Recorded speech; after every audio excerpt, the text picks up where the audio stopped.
Hello friends, pharmacy point में एक बार फिर से आपका स्वागत है। और आज हम आपके लिए लेकर आए हैं फार्माकोलॉजिकल क्लासिफिकेशन।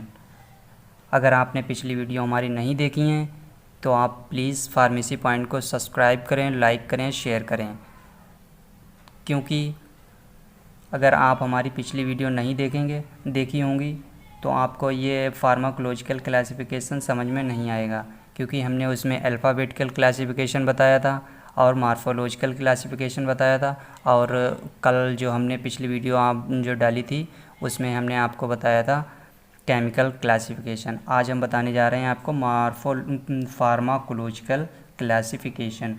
तो मोस्टली फ्रेंड्स, इसमें जो फार्माकोलॉजिकल क्लासिफिकेशन होता है ये नेचुरल बेस होता है कि उस ड्रग में सिम्टम्स के आधार पर उसे यूज कौन कौन सी ड्रग कहाँ पे देनी है। तो जैसे आपको पहला हेडिंग दिख रहा होगा, drug acting in gastro intestinal tract, यानी जीआईटी। जीआईटी की full form gastro intestinal tract. तो फ्रेंड्स, इसमें इस प्रकार की प्रोसेस जो होती है हमारी डिजीज़ कि गैस्ट्रो इंटेस्टाइनल ट्रैक में कौन कौन सी ड्रग होती हैं, तो वो जो ड्रग यूज होती हैं वो ये ड्रग हो गई हैं, जैसे सिनकोना हो गई, जेंटियन हो गई, कैसिया हो गई। तो ये कैसी ड्रग होती है, ये फ्रेंड्स बिटर ड्रग होती है। तो इनका जैसे टेस्ट बिटर हो गया। और कार्मिनेटिव ड्रग कौन कौन सी होती हैं, तो इसमें फनल हो गई, कोरिएंडर हो गई, मेंथा हो गई। तो फ्रेंड्स, अगली ड्रग हो गई लग्जेटिव। लग्जेटिव में ईशबगुल हो गई, एलॉय हो गई, सेना हो गई। तो फ्रेंड्स, पिछली वीडियो में हमने जो सबसे पहले वीडियो डाली थी वो सबसे पहले लग्जेटिव की ही वीडियो डाली थी। तो अगर आपने वो वीडियो देखी है हमारी तो आपको याद होगा कि हमने उसमें ईशबगुल बताया था, एलॉय बताया था, सेना बताया था और लग्जेटिव के बारे में भी बताया था। तो फ्रेंड्स, अगला हेडिंग है परगेटिव। तो उसमें कैस्टर ऑयल, सेना। तो इस प्रकार से इसे लिखते हैं कि फार्माकोलॉजिकल क्लासिफिकेशन लिखने का तरीका कौन सा होता है। तो वो ये फ्रेंड्स इस प्रकार से लिखते हैं कि जैसे उसका ये वाला पहला हेडिंग डालेंगे और उसके बाद में ये हेडिंग 4 होते हैं, 5 जो भी कैटेगरी में होंगे वो आपको याद करने होंगे। फिर उनकी उसमें ड्रग कौन कौन सी आएंगी वो लिखना होंगी। अगला heading friends, drug acting on respiratory system. तो यानी वो ड्रग जो रेस्पिरेटरी सिस्टम के लिए यूज करी जाती हैं, तो उनका फार्माकोलॉजिकल क्लासिफिकेशन किस प्रकार लिखते हैं। तो सबसे पहले उसमें 3-4 हेडिंग जो भी हैं वो डालते हैं, जैसे एंटीटशिप। फिर दूसरा हेडिंग हो गया एक्सपेक्टोरेंट। तीसरा हो गया ब्रोंकोडायलेटर।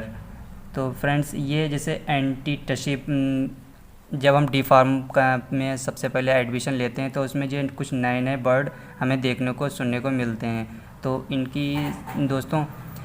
इनकी डिफिनेशन याद करना ज़रूरी होती है। जैसे एंटीटशिप कौन से होते हैं, एक्सपेक्टोरेंट कौन से होते हैं, ब्रोंकोडायलेटर कौन से, इनका मतलब क्या होता है।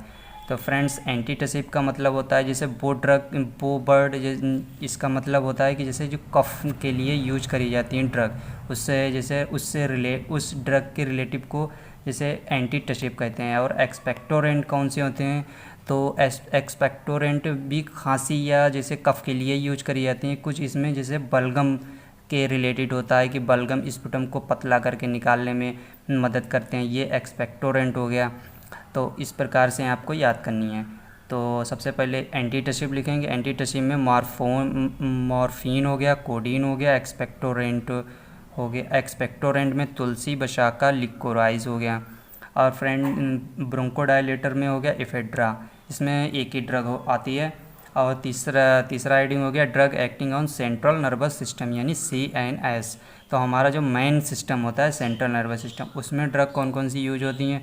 तो सबसे पहले CNS एनाल्जेसिक, यानी एनाल्जेसिक, तो उसमें ओपियम हो गया।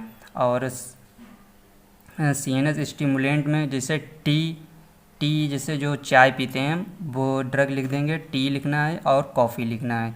तो ये जैसे जो स्टिमुलेंट करती हैं हमारे CNS को, तो वो टी और कॉफ़ी हो गया। तो फ्रेंड, इसी प्रकार हमारे वीडियो देखते रहें और वीडियो को बिल्कुल भी स्किप ना करें, क्योंकि अगर थोड़ा सा भी स्किप हुआ तो आपको कुछ समझ में नहीं आएगा।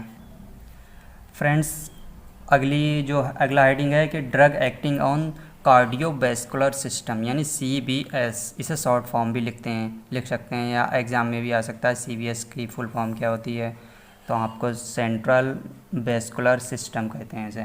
तो इसमें कौन कौन सी कैटेगरी, अब कौन सी ड्रग यूज होती हैं, तो इसमें 3 कैटेगरी हैं। कार्डियोटोनिक होती है, कार्डियो डिस्प्रेशन होती है, कार्डियक डिप्रेशन, और एंटी हाइपरटेंशन। तो कार्डियोटोनिक में जो ड्रग यूज होती हैं जैसे होती है जो डिजिटैलिस हो गई, स्क्वैल हो गई, और कार्डियक डिप्रेशन में सिंकोना हो गई, एंटी हाइपरटेंशन में रावोल्फिया हो गई। अब 5वां हो गया anti cancer drug. Anti cancer में विंका, टेक्सस पोडोफाइलम, और anti malarial drug, anti malarial में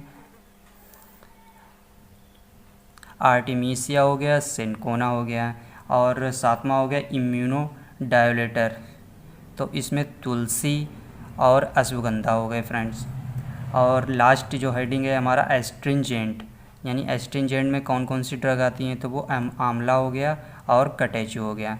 तो फ्रेंड्स हमारी ये वीडियो थोड़ी लंबी ज़रूर बनी है, पर इसमें ज़्यादा लंबा क्लासिफिकेशन होता है जो फार्माकोलॉजिकल। तो फ्रेंड्स पूरे इसके नोट्स आप बना सकते हैं और इसे याद करें, ये एग्ज़ाम के लिए बहुत इम्पोर्टेंट है। और जो नेक्स्ट अगला टॉपिक होगा वो हम बताएंगे आपको। और हमारे अगर फार्मेसी पॉइंट को आपने सब्सक्राइब नहीं किया है तो प्लीज़ सब्सक्राइब करें और लाइक करें, शेयर करें।